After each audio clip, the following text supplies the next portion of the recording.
1947 August 15న 3 రంగుల జెండా భారతదేశమంతా ఉవ్వెత్తున ఎగిసిపడి రెపరెపలాడింది. కాని కొన్ని సంస్థానాలకు మాత్రం ఇంకా స్వాతంత్రం రాలేదు. అందులో ఒకటి బనగానపల్లె సంస్థానం. 275 చదరపు మైళ్ల విస్తీర్ణంతో 70,000 జనాభాతో అప్పట్లో బనగానపల్లె ఒక చిన్న రాష్ట్రంగా నవాబుల పాలనలో ఉండేది. బ్రిటిష్ ప్రతినిధి కనుసన్నల్లో నవాబులు స్వంత సైన్యంతో దీనిని పరిపాలిస్తూ ఉండేవాడు. ఈ పాలకులకు ఉరిశిక్ష విధించే అధికారం, పౌరుల ఆస్తులను జప్తు చేసే అధికారం ఉండేది. బనగానపల్లెకి కూడా స్వాతంత్రం తెచ్చి భారతదేశంలో కలపాలని అప్పటి నాయకులు బనగానపల్లె రాష్ట్ర కాంగ్రెస్ కమిటీ ఏర్పాటు చేసి నవాబుపై ఒత్తిడి తెచ్చారు. బనగానపల్లె రాష్ట్ర కాంగ్రెస్ కేంద్ర కమిటీ సమావేశం 1947 సెప్టెంబర్ 2న కొత్తపేటలో జరిగింది. ఈ సమావేశానికి జె. సత్యనారాయణ అధ్యక్షత వహించారు. రాష్ట్ర కాంగ్రెస్ తరఫున Nivarthi Venkata Subbaiah, Y. Ramachandraiah, P. Rangareddy, J. Satyanarayana, Pendekanti Venkata Subbaiah, K. Narayanarao మరియు ముక్కమల్ల వెంకట సుబ్బారెడ్డి ఈ బృందం మద్రాసుకు వెళ్లి అక్కడి మంత్రులు కళా వెంకట్రావు మరియు బి. గోపాల్ రెడ్డిని 1947 సెప్టెంబర్లో కలిశారు. ఆ సమావేశంలో వారు రాష్ట్రానికి సంబంధించిన రాజకీయ మరియు ఆర్థిక సమస్యలపై చర్చించారు. అలాగే బనగానపల్లెను కూడా భారత భూభాగంలో కలవడానికి మా ప్రాంత ప్రజలు ఎదురుచూస్తున్నట్టు, అలాగే రాష్ట్రంలో ఉన్న సమస్యలు గూర్చి మంత్రులకు వివరించారు.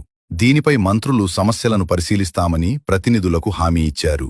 తరువాత 1947 నవంబర్ 17న రాష్ట్ర కాంగ్రెస్ కార్యవర్గ సమావేశంలో జె. సత్యనారాయణ, నివర్తి వెంకట సుబ్బయ్య మరియు ముక్కమల్ల వెంకట సుబ్బారెడ్డి గారు ప్రసంగిస్తూ నవాబు మీర్ ఫజిల్ అలీ ఖాన్ గారు రాష్ట్ర కాంగ్రెస్ అభిప్రాయాన్ని నిర్లక్ష్యం చేయకూడదని, సంస్కరణలను తొందరపాటుగా అమలు చేయకూడదని హెచ్చరించారు. సర్దార్ వల్లభాయ్ పటేల్ గారు బనగానపల్లె నవాబును ఢిల్లీకి పిలిపించి ప్రజాప్రభుత్వం ఏర్పరచమని చెప్పడం, రోజురోజుకు ప్రజలు పెద్ద ఎత్తున నిరసనలకు దిగుతూ ప్రభుత్వ ఆజ్ఞల్ని ధిక్కరిస్తూ స్వాతంత్రం కోసం పోరాటం చేయసాగారు. నవాబ్ మీర్ ఫజిల్ అలీ ఖాన్ గారు బనగానపల్లె సంస్థానాన్ని కర్నూలు జిల్లాలో కలపడానికి ఒప్పుకొని 1948 ఫిబ్రవరి 18వ తేదీన విలీన పత్రం మీద సంతకం చేశారు. భారత గవర్నర్ జనరల్ మరియు నవాబ్ సయ్యద్ మిర్ ఫజల్ అలీ ఖాన్ కుదిరిన ఒప్పందం ప్రకారం బనగానపల్లె నవాబ్ తన రాష్ట్ర పరిపాలన, అధికారాలు, న్యాయాధికారాలు అన్నింటినీ 1948 ఫిబ్రవరి 20 నుండి భారత యూనియన్ ప్రభుత్వానికి అప్పగించారు. ఈ ఒప్పందంలో నవాబ్కు ప్రతి సంవత్సరం రాష్ట్ర ఆదాయాల నుంచి పన్నులు లేకుండా 53,900 రూపాయలు ప్రైవీపర్స్గా ఇవ్వాలని నిర్ణయించారు. 1948 ఫిబ్రవరి 23న బనగానపల్లె కోటలోని దర్బార్ హాల్లో ప్రత్యేక కార్యక్రమం జరిగింది. కర్నూలు జిల్లా కలెక్టర్ ఎంపి బంగారా బనగానపల్లె పరిపాలనను స్వీకరించారు. నవాబ్ మరియు దివాన్ ఢిల్లీలో ఉండడంతో రెవెన్యూ మంత్రి ఖ్వాజా నజీర్ హుస్సేన్ పరిపాలనను అప్పగించారు.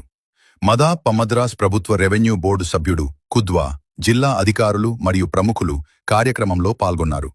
మలబార్ స్పెషల్ పోలీస్ వారు గౌరవ ఆయుధ వందనాలు సమర్పించారు.